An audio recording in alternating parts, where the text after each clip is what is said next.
Shalom saudara-saudara yang dikasih dalam Kristus. Mari sama-sama kita buka Alkitab kita yang terambil dari 1 Tesalonika 3, ayat yang pertama sampai ketiga. Firman Tuhan berkata demikian. Kami tidak dapat tahan lagi, karena itu kami mengambil keputusan untuk tinggal seorang diri di Athena.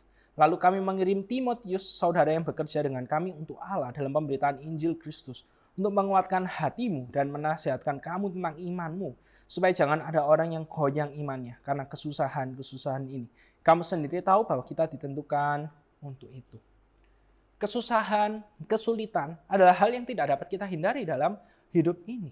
Dan hal itu juga yang dihadapi oleh jemaat Tesalonika dalam perjalanan iman mereka. Maka dari itu ketika Paulus mengetahui hal tersebut, dia sangat rindu untuk datang mengunjungi jemaat Tesalonika agar dapat menguatkan mereka. Tetapi karena kondisi yang tidak memungkinkan, akhirnya Paulus mengutus Timotius untuk pergi dan melihat gimana sih kondisi jemaat Tesalonika saat ini. Dan tujuan kedatangan Timotius jelas sekali. Dikatakan untuk menguatkan iman jemaat Tesalonika. Supaya apa? Mereka dapat berdiri teguh dalam iman dalam Yesus Kristus. Ketika mereka menghadapi berbagai macam kesusahan dalam hidup mereka. Saudara-saudara, sejak COVID sampai sekarang, sejak pandemi yang begitu besar sampai sekarang yang rasanya mungkin orang-orang sudah berpikir tidak ada, tapi ternyata masih ada. Saya berpikir hidup ini semakin susah. Dari tahun ke tahun, semakin ada banyak sekali tantangan-tantangan yang kita hadapi saat ini. Pertanyaannya dalam segala kesusahan, dalam segala kesulitan, dalam segala tantangan yang ada sekarang ini. Bagaimana kondisi iman kita di hadapan Tuhan? Adakah iman kita mulai goyah? Adakah kita mulai meragukan? Sebenarnya Tuhan itu peduli enggak sih dalam hidup kita? Sebenarnya Tuhan itu memperhatikan apa yang kita butuhkan atau enggak sih?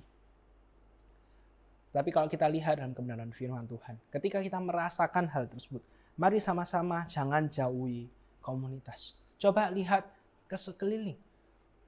Siapa tahu mungkin ada Timotius yang Tuhan kirim dalam hidup setiap dari kita, yang bisa memberikan kekuatan kepada kita dalam masa-masa yang sulit ini. Sebagaimana Paulus mengirimkan Timotius kepada jemaat Tesalonika untuk menguatkan iman jemaat Tesalonika. Maka saya yakin dan percaya ada Timotius lainnya yang Tuhan kirimkan dalam hidup setiap dari kita. Pertanyaannya, kita sadar dengan hal tersebut atau tidak?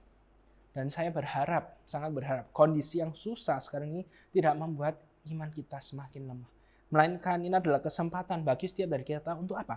Untuk melihat bagaimana Allah itu bekerja dan malahan membuat iman kita semakin kuat. Ini adalah kesempatan bagi kita untuk menghidupi iman kita di dalam Kristus dan melihat bagaimana Allah yang berkuasa, Allah yang berdaulat itu bekerja secara nyata dan luar biasa membentuk hidup setiap dari kita. Dan pada bagian akhir ayat ketiga Paulus berkata, kamu sendiri tahu bahwa kita ditentukan untuk itu. Dengan kata lain, Paulus ingin berkata kepada jemaat Tesalonika dan juga kepada setiap dari kita bahwa kesusahan itu adalah bagian yang tidak akan terpisahkan dari hidup kita. Kalau misalnya kita membayangkan bahwa percaya kepada Tuhan Yesus, maka hidup kita akan baik-baik saja. Hidup kita akan aman-aman, nyaman-nyaman saja. Tentu pada akhirnya kita akan kecewa karena hal tersebut tidak akan pernah terjadi. Tapi kita bisa yakin, dalam kesusahan yang kita hadapi, ada Allah yang beserta dengan setiap dari kita. Dan penyertaan Allah, penghiburan Allah, itu pasti dapat kita lihat ketika kita melihat ada Timotius yang Allah kirimkan dalam hidup setiap dari kita. Mari sama-sama jangan jalan sendiri. Ada komunitas yang sudah Allah sediakan, gereja Tuhan. Mari kita temukan orang-orang Timotius itu yang sama-sama bisa menguatkan iman kita, menjalani kehidupan perjalanan iman yang tidak mudah ini. Sehingga pada akhirnya kita sama-sama dapat melihat Kristus itu nyata, baik dalam hidup saya, baik dalam hidup saudara-saudara dan orang-orang yang ada di sekitar kita. Amin. Mari sama-sama kita berdoa. Tuhan, kami bersyukur jika firman-Mu boleh menyapa kami pada pagi hari ini, pada saat ini. Tuhan yang tolong supaya setiap dari kami benar-benar dapat berjalan, menjalani perjalanan iman yang tidak mudah ini. Tidak sendirian, bersama dengan komunitas yang sudah Tuhan siapkan, yang sudah Tuhan berikan bagi setiap dari kami. Karena kami percaya kami adalah anggota-anggota tubuh Kristus, di mana yang saling membutuhkan satu dengan yang lainnya, dan kami tidak bisa berjalan sendiri. Hanya dalam nama Tuhan Yesus kami telah berdoa. Amin.